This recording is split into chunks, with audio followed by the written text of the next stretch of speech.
sometimes when I'm not, because I am so verbal with what my process is, there are times when I'm not sure if I'm bleeding or not. And believe it or not, I will at those times record myself on my phone, just exactly what I want to say, and then I'll listen back.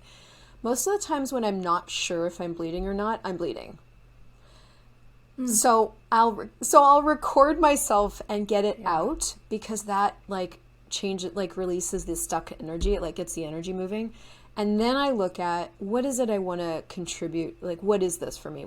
Is there something I can contribute here? And I get that that's probably the question that to function from when you are wanting to maybe share more of your process of like, what can I contribute about this?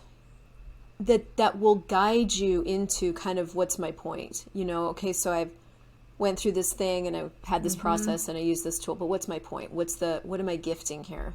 That's a great question to use to guide you, because that's where your story becomes an element of a catalyst of change and possibility, rather than the thing you're stuck in.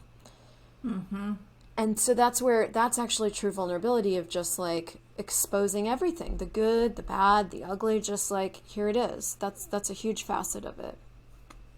Yeah, I have a similar question that I ask myself: for what purpose do I share this next thing, like with the client? Is it for me to like, look, talked about me and whatever, or is it like, do I get that there's something in it that's going to really transform them? And so that I'm holding space in that regard. And then same thing, I had something and it zoomed out. That's a big, it's an interesting thing to talk about, because vulnerability is in the family of being and knowing and perceiving and receiving. And that is the energetic reality that we're not very fluent in or practiced in, and is incredibly hard to talk about, because it's an energetic reality. It's like, you know, talking about the wind, you almost have to talk about the wind in reference to what the wind affects. Yeah. So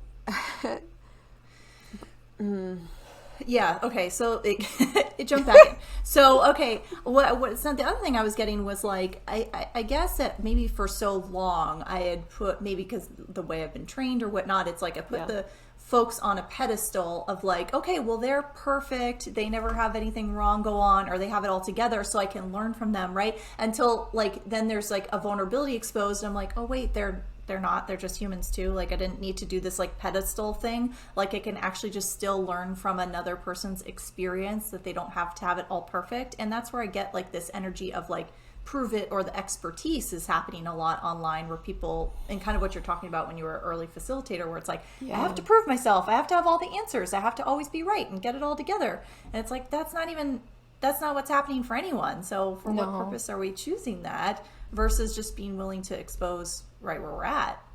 Well, it's like, you know, is there any vulnerability in proving? So but see, what I'm getting as we're talking is like, vulnerability is like a non-reality. It's not seen as something that has any value. And it's something we give lip service to, but we don't necessarily know how to apply in our lives. And I guess if I were going to like give some tools or tips, it's like, I had to learn, I'm still learning actually, when I'm not being vulnerable. It's funny, because vulnerability is one of those things that for me personally, people have always been like, oh my God, you're so vulnerable. And then I will go to an access class, or I'll ask a question, and I will